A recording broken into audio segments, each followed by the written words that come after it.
n'est plus ce qu'elle était. On le voit sur le terrain. Et dans la réalité, c'est l'armée d'un pays de 140 millions d'habitants, mais relativement pauvre,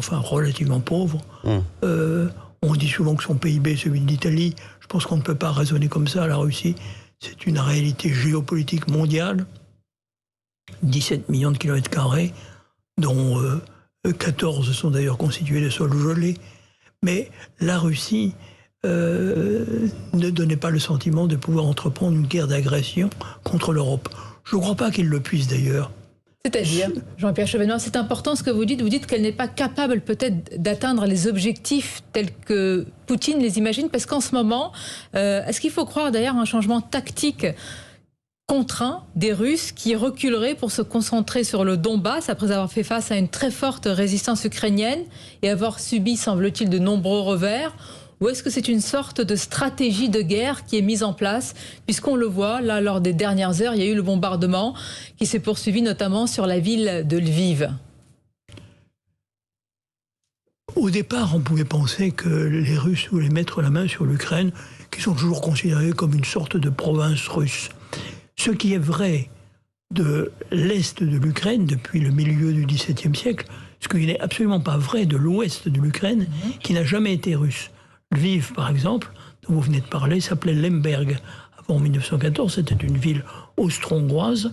Elle s'appelait Lvov, elle était polonaise avant 1939. Et l'Ukraine, dans ses frontières actuelles, elle existe depuis le pacte Hitler-Staline. C'est-à-dire qu'en réalité, elle n'a été un État indépendant réellement que depuis 1991. Avant, il y a eu de brefs épisodes qui correspondaient aux guerres mondiales et à l'affaissement, l'effondrement des armées russes. Mais la question posée était de savoir si l'Ukraine était véritablement une nation. La réponse de Poutine est un fantoche. Poutine l'a démontré sans le vouloir, à son détriment.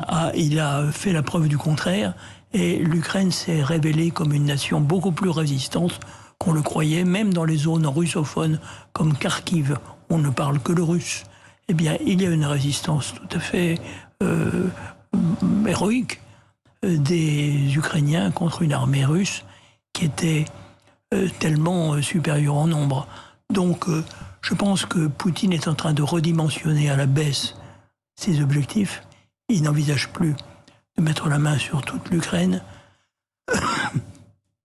C'est difficile à dire avec certitude, parce qu'il est maître de la fixation de ses objectifs, mais il semble bien qu'ils sont en train de se replier sur le Donbass. D'ailleurs, c'est dans son discours du 24 janvier. Exactement. Ouais. Il dit qu'on doit mettre un terme à la souffrance des habitants de ces districts de Luhansk et Donetsk, qui depuis 8 ans supportent une guerre injuste, etc., etc. Ce à quoi les accords de Minsk